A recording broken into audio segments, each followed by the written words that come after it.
Como todos sabemos, en ciertas partes de nuestro litoral peruano tenemos terrenos con taludes verticales muy pronunciados o medianamente pronunciados, en donde nos obliga a nosotros, los ingenieros, a construir ciertas estructuras que nos permitan contrarrestar este tipo de taludes. Por ejemplo, tenemos terrenos en donde la primera casa se ubica más o menos por aquí y a la otra parte, la otra cara de la cuadra se ubica más o menos la otra vivienda de esta manera y se necesita contrarrestar este talud.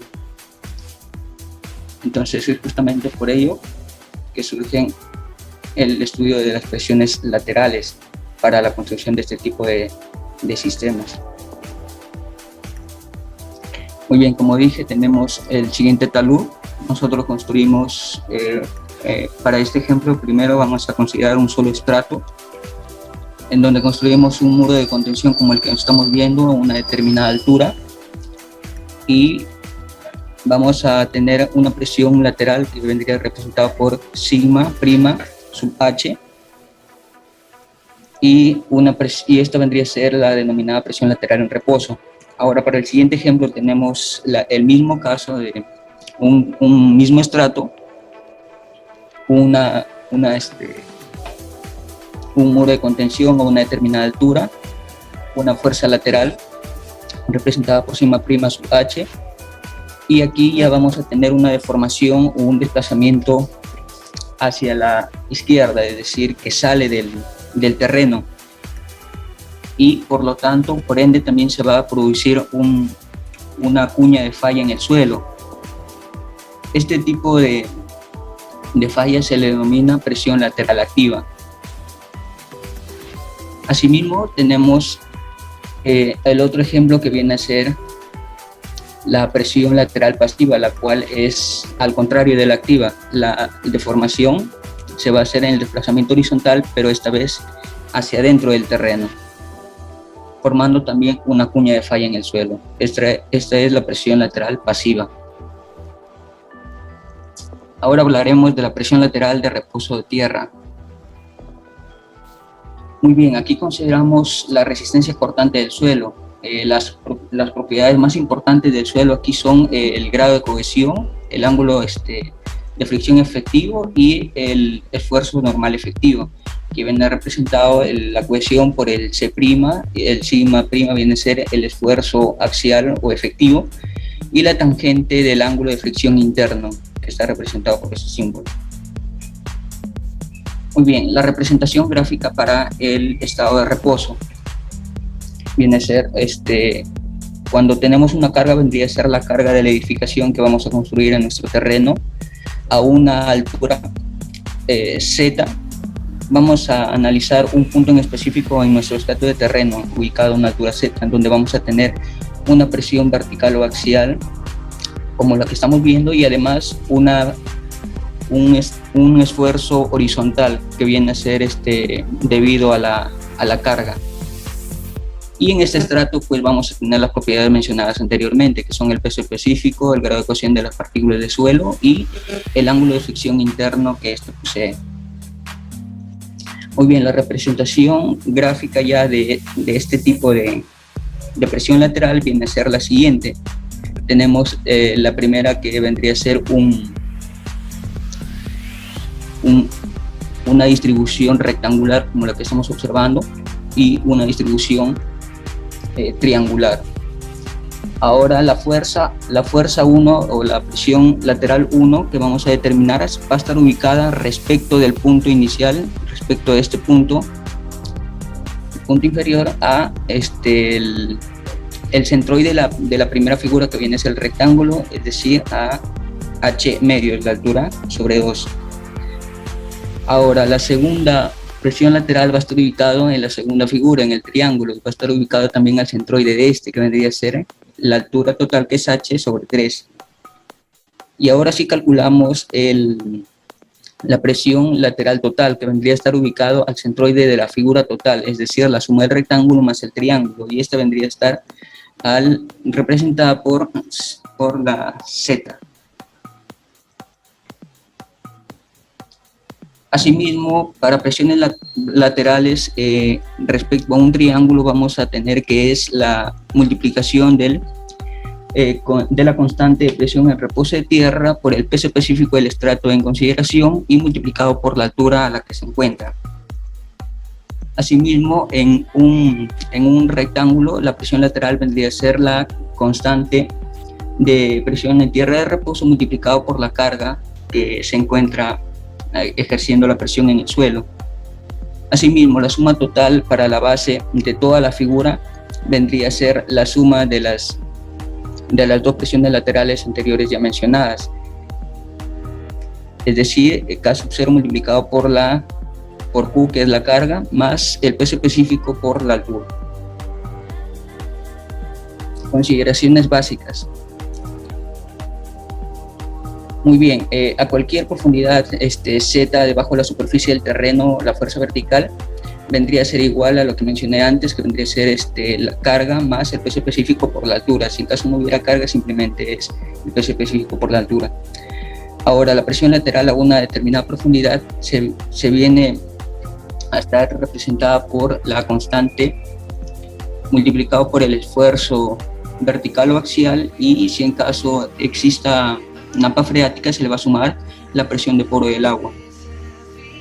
Asimismo, ¿cómo nosotros calculamos la constante de presión de reposo de tierra? Pues lo calculamos gracias a Jackie, que en 1944, el cual nos propuso la siguiente fórmula, que vendría a ser 1 menos seno del ángulo de fricción interno. Esto sería para un suelo normalmente consolidado. Sin embargo, para un suelo sobreconsolidado, Maine y Uruguay, de 1982, nos dicen la siguiente fórmula, que vendría a ser 1 menos el seno del ángulo de fricción interna por el OCR, porcentaje de sobreconsolidación, esto elevado al seno del ángulo de fricción interna. Muy bien, ahora para determinar la variación de la presión lateral de la tierra a una profundidad Z, según la figura 1.3, nosotros vamos a tener la siguiente expresión, que vendría a ser el P sub 0 igual a la suma de las áreas, como ya mencioné anteriormente. La presión 1 vendría a ser igual a la base del rectángulo, que vendría a ser la primera figura, que vendría a ser K sub 0 multiplicado por la altura. Ahora, para la segunda figura, que es el triángulo, simplemente multiplicamos la base por la altura, que vendría a ser sobre 2. K sub 0 por el peso específico por la altura, todo esto sobre 2 multiplicado por la altura vendría a ser la expresión que tenemos acá, que es un medio peso específico altura al cuadrado por la constante de presión de tierra en reposo. Para el caso con napa freática vamos a tener una altura 2 para un primer estrato y un segundo estrato una altura 2. Asimismo tenemos muro de contención a una altura H. Y para un punto específico que necesitemos hallar las características de este suelo, la presión lateral del suelo vendría a ser un Z, representado por un Z, y una carga debida posiblemente a una construcción. Para el primer estrato vamos a tener el peso específico, el grado de cohesión de las partículas, el ángulo de fricción interno, y para un estrato con napa freática vamos a determinar el peso específico saturado y el grado de cohesión de las partículas por el ángulo de fricción interna. Ahora, la representación gráfica de un caso con napa freática viene a ser la siguiente. Para la primera parte va a ser igual que lo mostrado anteriormente, pero para el segundo estrato ya van a intervenir 3 figuras, ya no van a ser 2 sino 3 figuras. Lo mismo, vamos a tener una presión lateral sigma prima sub h y una presión lateral debida a la porosidad que se encuentra en el segundo estrato. Hallamos la representación de cada una de las presiones laterales. Como dije, la primera viene a ser para la primera figura, K sub 0 multiplicado por la carga.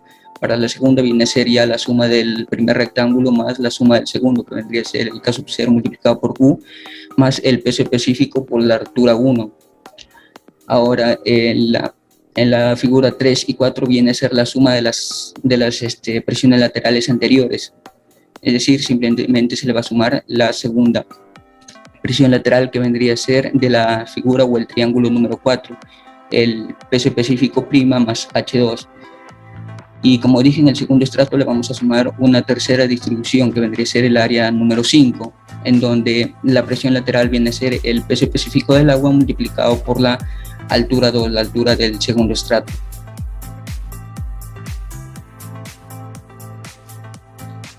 Muy bien. Ahora tenemos las consideraciones de cómo se determinan las presiones laterales en cada uno de los puntos cuando estamos frente a una napa freática. Tenemos la primera consideración, que cuando la altura es 0, es decir, cuando nos encontramos acá en la superficie, la presión lateral viene a ser simplemente la multiplicación de la constante de presión de tierra en reposo por el esfuerzo vertical o axial. Lo tenemos representado aquí. Asimismo, para la altura 1, cuando el z es igual a esta altura, es decir, el primer estrato, nosotros vamos a tener la multiplicación de la constante de presión de tierra en reposo multiplicado por el esfuerzo vertical axial más la anterior. Y para una altura número 2, cuando la altura es en el segundo estrato, vamos a hacer la suma de las anteriores, como lo expliqué anteriormente. Simplemente le vamos a sumar la presión lateral de la figura o el rectángulo número 4, que vendría a ser el peso específico saturado por la altura 2 a la que se encuentra la figura.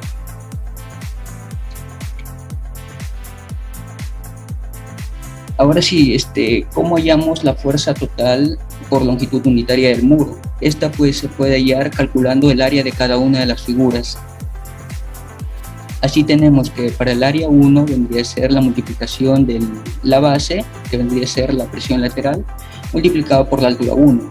Ahora el área 2 viene a ser el área del triángulo, que vendría a ser 1/2 por la constante de presión de tierra en reposo, multiplicado por el peso específico por la altura y multiplicado nuevamente por la altura a la que se encuentra, y esto vendría a ser h⁻1 elevado al cuadrado. La altura 3 aplicamos lo mismo, que vendría a ser ya la suma de las dos presiones laterales anteriores por la altura a la que se encuentra. Ahora el área 3 aplicamos lo mismo, el mismo criterio, y el área 4 el mismo criterio también. Para el área 5 lo mismo, que vendría a ser este triángulo. En cada uno simplemente vamos a multiplicar el área por el área de la figura. A continuación tenemos un ejercicio de aplicación. Nos dice, para el muro de retención que se muestra en la figura, determine la presión lateral sigma sub h en reposo de tierra por longitud unitaria del muro. También determina la ubicación de la fuerza resultante y suponga que el grado de sobreconsolidación es igual a 1. Bueno, tenemos nuestro primer estrato ubicado a 2.5 metros, una napa freática, y un segundo estrato que se ubica a la misma distancia, a la misma profundidad, 2.5 metros. Nuestro muro de contención ubicado a una altura que vendría a ser 5 por este caso, y la altura para el punto específico que vamos a determinar. Muy bien, en el primer estrato nos dan por condición que el peso específico es 16.5 kN por metro cúbico, el grado de cohesión de las partículas internas es de 30 grados y el ángulo de fricción interna es igual a 0. Ahora el peso específico saturado para el segundo estrato es 19.3 kN por metro cúbico, el C' viene a ser igual a 30 grados y el ángulo de fricción interna 0. Muy bien, como nos da el OCR que es igual a 1, aplicamos la fórmula que estamos observando, en donde esto vendría a ser, el caso observado vendría a ser igual a 1 menos el seno del ángulo de fricción interna multiplicado por el OCR, pero como el OCR es 1, viene a ser lo mismo. Entonces vendría a ser 1 menos el seno del ángulo de fricción interna, que es 30, y nos da un 0.5.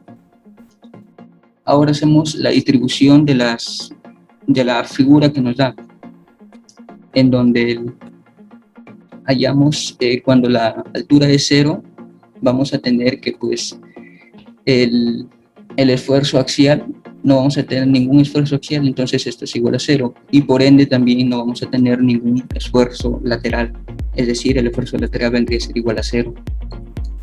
Ahora analizamos cuando z es igual a 2.5, es decir, nos encontramos en el primer estrato. Lo que vamos a hacer es aplicar esta fórmula, en donde el el esfuerzo axial viene a ser igual al peso específico, que es 16.5 multiplicado por la altura de 2.5 y nos da un valor de 41.25 kN por metro cuadrado. Ahora, el esfuerzo lateral viene a ser simplemente la multiplicación de la constante de presión en tierra de reposo multiplicado por el valor encontrado anteriormente, es decir, el esfuerzo axial o vertical. Y esto va a ser igual a 0.5 multiplicado por el valor que es 41.25.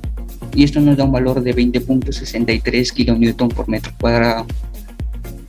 Ahora, para una altura de 5 metros, es decir, ya nos encontramos en la altura total del muro y en el segundo estrato. Aplicamos la misma fórmula que en el anterior. El esfuerzo axial vendría a ser el 16.5 por 2.5 más el peso específico del segundo, que vendría a ser el peso específico saturado menos el peso específico del agua, y lo multiplicamos por 2.5. Entonces sacamos el factor común, que es 2.5, y vamos a restar el 19.3, que es el peso específico saturado menos el peso específico del agua, y esto nos da un resultado para el esfuerzo axial efectivo de 64.98 kN por metro cuadrado. Asimismo, el esfuerzo lateral vendría a ser igual a la multiplicación de la constante por el esfuerzo vertical efectivo, y esto es igual a 0.5 por el valor obtenido anteriormente, que es 64.98, y nos da un valor de 32.49 kN por metro cuadrado. Muy bien, ahora determinamos la distribución de la presión hidrostática.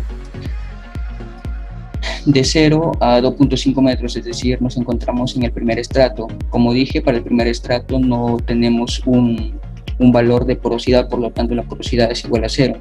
Sin embargo, cuando ya nos vamos a z sub 0 igual a 5, es decir, a la altura total del muro, ahí sí vamos a ubicarnos en el segundo estrato, en donde ya vamos a tener un grado de porosidad. Y el grado de porosidad, como lo mencioné en la primera figura, viene a ser igual al peso específico del agua multiplicado por la altura a la que se encuentra, que viene a ser 2.5. Efectuamos la operación y nos da un valor de 24.53 kN por metro cuadrado, es decir, la presión lateral ubicada para la figura número 4. Ahora, ¿cómo hallamos la fuerza total por longitud unitaria del muro? Pues bien, como expliqué en el ejemplo anterior, vamos a sumar cada una de las áreas, es decir, la presión lateral va a ser igual al área de cada una de las figuras que encontramos. Para este caso son 4 figuras, multiplicamos un medio por la altura, que es 2.5, y por el esfuerzo horizontal, que viene a ser 20.63, que lo calculamos anteriormente. Le sumamos ahora la figura número 2, que viene a ser base por altura, y esto es igual a 20.63. La base viene a ser la misma que en el triángulo 1 y lo multiplicamos simplemente por 2.5. Ahora, para el área 3 viene a ser igual a la altura, que es 2.5 sobre 2, multiplicado por 32 menos 49 menos esta presión lateral, esta base, es decir, este total menos este de aquí nos da la base del triángulo número 3. Y también calculamos lo que es el área de la figura número 4, que viene a ser 2.5 por la base que lo calculamos anteriormente, la presión lateral, y esto es 24.53. Ahora, efectuando u operando toda esta expresión, nos da un valor de 122.85 kN por metro. Muy bien, ahora necesitamos hallar también la presión medida desde el fondo del muro, es decir, desde la parte inferior, desde aquí. El área 1 multiplicado por los 2.5 metros de altura del rectángulo más el centroide, la altura del centroide del triángulo superior, que sería igual a los 2.5 tercios. El área 1, que viene a ser el 25.788 multiplicado por 2.5 más los 2.5 tercios a la que se ubica la figura. Ahora, para el área 2 lo mismo, lo vamos a multiplicar por 2.5 medio, que viene a ser el rectángulo, Para el área 3 y el área 4 van a coincidir en 2.5 tercios. Y esto lo vamos a multiplicar por el área 3 y el área 4. Las áreas ya están distribuidas acá, cada uno con su color para no confundirnos. Y simplemente vamos a hacer la cuestión operativa y esto nos da un valor, operando cada uno de los valores, nos da un resultado de 1.53 metros.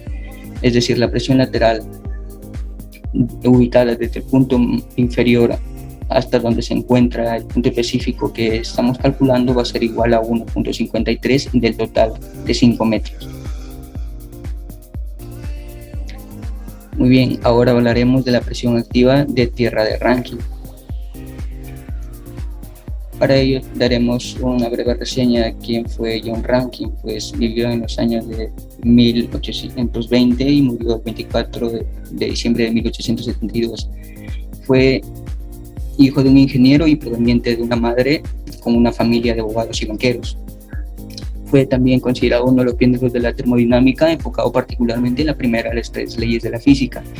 Algunas de las atribuciones importantes a la ingeniería son, por ejemplo, el estudio de las fuerzas en estructuras de marco y la teoría de presión lateral del suelo y estabilización de muros de contención, que es específicamente lo que tratamos en este tema. Ahora sí hablamos de la presión activa de tierra de Rankine. Pues bien, aquí tenemos que hablar ya de un cambio radical, porque aquí cuando la presión horizontal es igual a 0, vamos a tener que la presión lateral a la profundidad Z será igual a la constante en tierra de reposo multiplicado por el esfuerzo axial. Y ahora cuando la variación en el eje X es mayor a 0, la presión horizontal viene a ser igual o viene a ser menor a la constante de reposo por el esfuerzo axial. Es decir, que a medida que disminuimos en altura o bajamos en altura, las presiones laterales van a ir disminuyendo, van a ir decreciendo, como se ve en la figura. A medida que vamos bajando, las presiones laterales van disminuyendo. Aquí tenemos que considerar el ángulo que se forma respecto al horizontal. El ángulo de fricción interno que vendría a ser igual a 45 grados menos el ángulo de fricción interna sobre 2. Para este caso vamos a calcular el peso específico, el grado de cohesión de las partículas y el grado de fricción interna de la partícula de suelo. Tenemos la deformación hacia la izquierda para una presión activa y la rotación del muro viene a ser respecto a este punto que estamos observando. Muy bien, ahora para sustento de la presión activa de Rankine utilizamos los círculos de Mohr-Coulomb, en donde nos dice que el esfuerzo normal efectivo, el sigma sub 0, describe la siguiente trayectoria, donde nos lleva a una presión lateral que viene a ser igual al K sub 0 por la multiplicación del esfuerzo vertical o efectivo. Esto es cuando X es igual a 0. Sin embargo, cuando aumentamos la longitud, es decir, con un valor de X mayor a 0, la presión lateral va a ir aumentando. Y si sigue aumentando, vamos a describir la tercera trayectoria, en donde ya vamos a utilizar un valor adecuado que nos ayude a determinar o calcular la presión lateral. Y es ahí donde actúa Rankine, que nos dice que ya cuando el desplazamiento horizontal ya es mayor a 0, es decir, se va incrementando indefinidamente, entonces vamos a poder aplicar esta fórmula que nos indica Rankine. Ahora la ecuación que relaciona estas trayectorias o los círculos de Mohr viene a ser igual al esfuerzo cortante igual al grado de cohesión de las partículas multiplicada por el esfuerzo vertical o efectivo multiplicado por la tangente del ángulo de fricción interna que observamos aquí. Muy bien, ahora cuando nosotros tenemos en nuestro muro una altura determinada, una altura h, la distribución de la presión efectiva viene a ser un triángulo. En compresión, ahora esto le vamos a sumar una segunda distribución, que para este caso vendría a ser una distribución uniforme, una distribución de esfuerzos efectivos uniformes, pero en este caso se va a dar en tensión. Ahora, si superponemos estas dos figuras, vamos a obtener la siguiente gráfica, en donde en la primera parte vamos a tener esfuerzos en tensión y para la segunda o el segundo estrato vendría a ser esfuerzos en compresión. Para la base del primer triángulo es lo mismo que hemos trabajado anteriormente, el esfuerzo vertical o efectivo multiplicado por, esta vez, la constante de Rankine, la flexión activa de Rankine, y por la altura. Y para el segundo caso viene a ser simplemente 2 veces el grado de cohesión multiplicado por la raíz cuadrada de la presión activa, del coeficiente de presión activa de Rankine. Para la figura resultante viene a ser simplemente la base, la suma de estas dos figuras, como es la superposición, viene a ser la suma de las dos figuras, pero como una trabaja con presión y la otra a tensión, se van a terminar restando. La base del triángulo viene a ser esta y la altura a la que se encuentra la grieta en donde se producen estos dos fenómenos se va a considerar como Z sub C. Muy bien, lo que explicamos anteriormente, según los círculos de Mohr, nosotros vamos a tener una fórmula que nos permita relacionar los círculos, y esta es el esfuerzo cortante. Asimismo, la presión activa de Rankine se puede definir las líneas de desplazamiento con más o menos 45 más el ángulo de fricción interna sobre 2 respecto al horizontal, como lo mostramos en la figura anterior. Ahora, la siguiente ecuación va a relacionar los esfuerzos principales para un círculo de Mohr que toca la envolvente de falla, es decir, la envolvente de Mohr-Coulomb. Tenemos que la presión 1, es decir, la presión normal efectiva, va a ser igual a al esfuerzo lateral número 3, que vendría a ser el esfuerzo de constante de Rankine, el esfuerzo de Rankine. Esto multiplicado por la tangente al cuadrado y multiplicado por la línea de falla que viene a ser descrita aquí en este caso, 45 más el ángulo de fricción interno sobre 2, más 2 veces el ángulo de cohesión interna por la tangente multiplicado por la misma expresión anterior. Esta es la fórmula que nos relaciona los esfuerzos principales según los círculos de Mohr-Coulomb. Muy bien, como expliqué anteriormente, el esfuerzo número 1 viene a ser el esfuerzo normal efectivo, el sigma prima sub 0, y el esfuerzo lateral número 3 viene a ser simplemente el esfuerzo de Rankine, que lo tenemos en la tercera trayectoria o el tercer círculo de Mohr. Ahora, reemplazando esto en la fórmula anterior que observamos, viene a ser sigma sub 0 igual a el esfuerzo lateral de Rankine por la tangente al cuadrado multiplicado por 45 más el ángulo de fricción interna sobre 2, más 2 veces el grado de cohesión de las partículas por la tangente multiplicado por 45 más el grado de fricción interna de la partícula de suelo sobre 2. Ahora lo que hacemos simplemente es despejar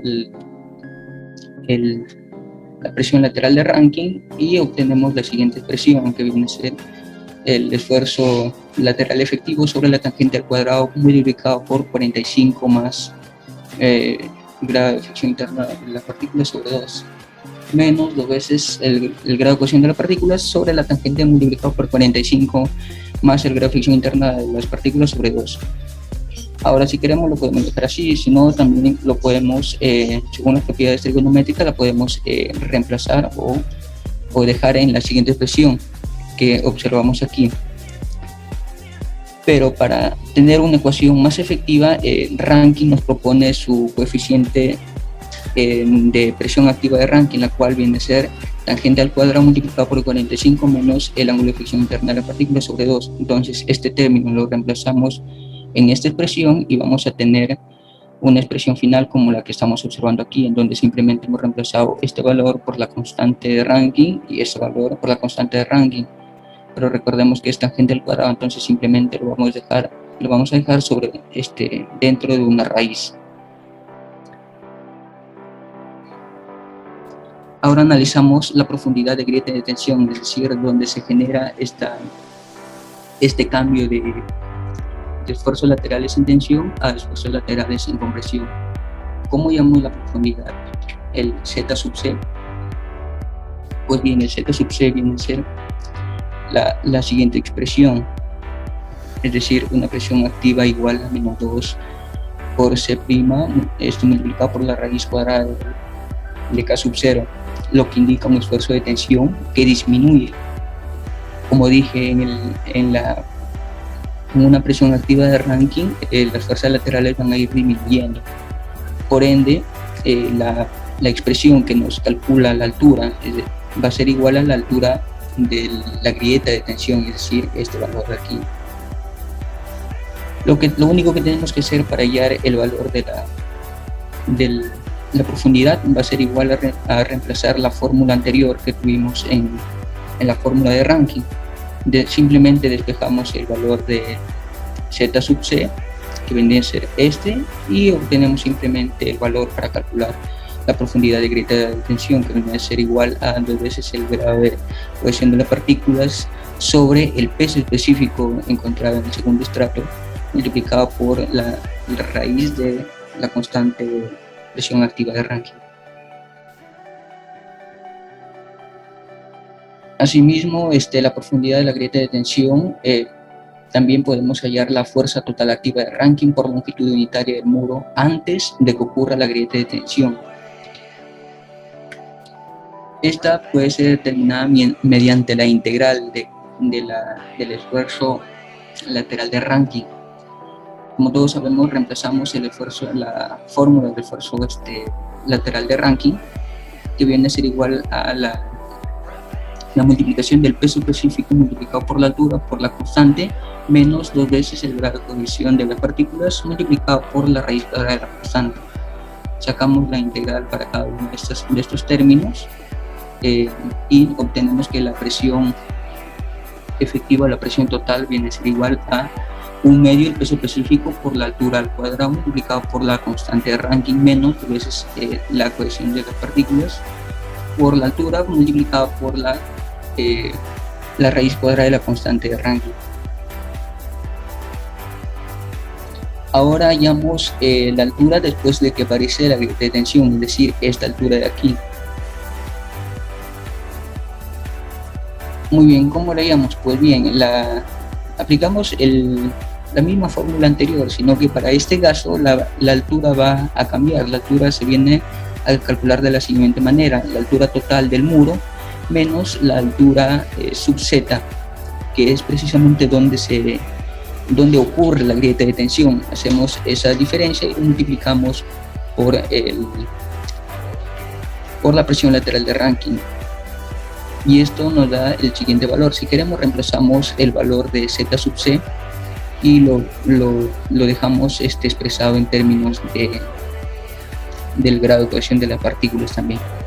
Ahora, nota importante, tenemos que saber que la presión activa de tierra se alcanzará solo si se permite que el muro ceda lo suficiente, es decir, que vaya incrementando de forma paulatina. Para rellenos de suelos granulares tenemos igual a una amplitud de 0.01 h a 0.004 veces la altura del muro. Y para rellenos de suelos cohesivos va a ir desde 0.01 veces la altura del muro a 0.04 veces la altura del muro. Muy bien, a continuación tenemos un ejercicio de aplicación. Nos dice: un muro de retención de 6 metros de altura soportará un suelo con un peso específico de 17.4 kN por metro cúbico. El ángulo de fricción interna es igual a 26 grados, la cohesión es igual a 14.36 kN por metro cuadrado, y nos piden determinar la fuerza activa de Rankine por longitud unitaria del muro antes y después de que ocurra la grieta de tensión. Asimismo, nos piden determinar la línea de acción de la resultante en los dos casos, antes de la grieta y después de la grieta. Tenemos la siguiente distribución para casos de Rankine y empezamos a calcular. El grado de fricción interno nos dicen que es igual a 26, entonces la constante de ranking viene a ser igual a la fórmula que obtuvimos anteriormente. La tangente al cuadrado multiplicado por 45 y 26 grados entre 2 es igual a 3. Operando este término nos da un valor para el coeficiente de ranking de 0.39. Ahora, cuando el valor de z es igual a 0, es decir, se encuentra más o menos por aquí, en la parte inicial de la profundidad del muro, nosotros vamos a tener la expresión, vamos a usar el esfuerzo lateral de ranking, pero como tenemos que z, es decir, la altura es igual a 0, todo esto va a ser igual a 0, entonces vamos a tener simplemente menos 2 veces el grado de cohesión de las partículas de suelo multiplicado por la raíz cuadrada de la constante de ranking. Operamos esos valores que vendría a ser 2 por 14.36 multiplicado por la raíz cuadrada de la constante de 0.39 y nos da un valor de 0.625. Entonces la presión lateral de ranking viene a ser igual a menos 17.95 kN por metro cuadrado.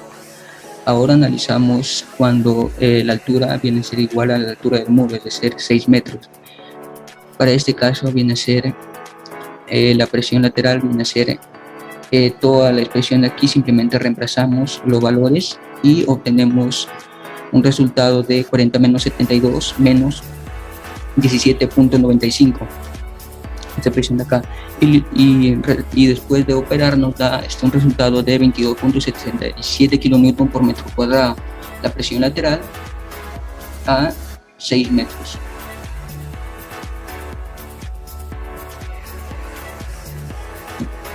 Antes de la grieta, lo que vamos a determinar va a ser simplemente lo que hemos remarcado en el cuadro.